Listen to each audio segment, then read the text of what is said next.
Áno, ja vám želám dobré ráno, tak v tejto chvíli akurát vyrážame z Bratislavy tradične v našom striebornom šípe na juh Slovenska do Dunajskej Stredy, kde sa so všetkými vami, ktorí chcete súťažiť o to perfektné DVDčko, stretneme najneskôr o 8:00.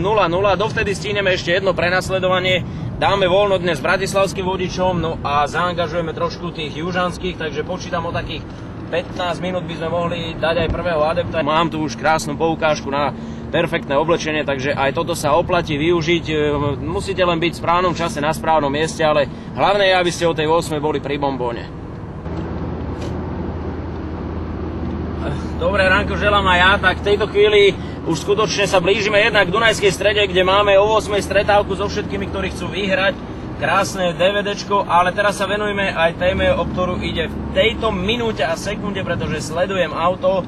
No a to auto, ak zistí, že ho sleduje, malo by dvakrát bliknúť výstražnými smerovkami a pre dnešné ráno je tým autom rovnako strieborná ako my, Škoda Octavia so štátnou poznávacou značkou DS451BF.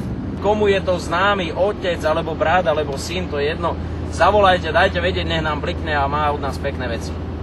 Situácia sa zmenila, želám vám dobré ránko, my už sme v uliciach Dunajskej Stredy, konkrétne sa nachádzame pri budove Járáši Hivatal, teda okresného úradu v Dunajskej Strede. Muž, ktorého sledujeme, je sám. Vysadil manželku, poslal ju do práce, dali jej jeden bosk, nebol francúzsky, veľmi krátky bosk, žena trošku namosúrená vystúpila z auta, tak Boh vie, či nemajú tichú domácnosť a možno preto aj nepočúvajú rádio, alebo možno im rádio ukradli. Každopádne dvakrát do tejto chvíle ešte na nás neblikol a preto som stále za ním nalepený. Opäť bliká len tou ľavou smerovkou, takže niekde zabáča.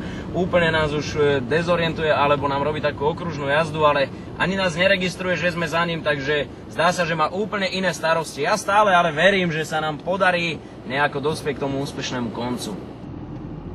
Zmeníme plán, môžem vám do toho skočiť? Prepáčte, lebo tu som našiel jedného DS455AL. Ten blíkol dvakrát. Blikni dvakrát, ten počúva. Blikni dvakrát, zmeníme úlohu, ale neviem, či počúva. Mával nám. Blikneš dvakrát? Neblikol ešte. Zdalo sa mi, že dvakrát blikol. No blikni dvakrát, ak počúvaš. Už zastavuje. Áno, máme ho! Počúvajú nás v Dunajskej Strede. Už zastavuje, ja som o 20 sekúnd pri ňom. Vydržíte? No, idem, áno. Takže vystupuje z auta mladý, lebo ja mám takú smolu, nazdar. Slavo, Fan Rádio, ty si? Peter. Peter, čau. Takže Peter, počúvaj, toto dostávaš od nás za to, že si blíkol. Počúvaš stále Fan Rádio? Áno. Taký si mal cíťak, že mohli by sme ťa nájsť, keď si v tej Dunajskej? Nie, ja som len tak náhodou. Ja počúvam stále a ženu som bral do roboty. Na rádio zapnuté, takže nevedel som o žiadnej súťaži alebo o niečom. A zareagoval si na tú maďarskú výzvu, alebo aj... Zareagoval som na BF a videl som za sebou auto.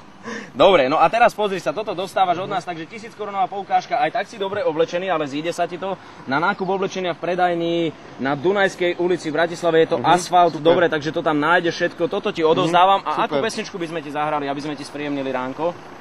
Busta Rhymes, alebo jak sa to volá, tak? Busta Rímeš po vašom. Tak, Rímeš, hej, Busta Rímeš. Ja sa len opýtam do štúdia, máme Bustu Rímeša? Dobre, my takisto sťahujeme sa k bombónu, no a ty si to verím rozmyslíš, blahoželáme k krásnej výhre, pesnička ti už nie, tak neprehľadí nás. Čaute zatiaľ.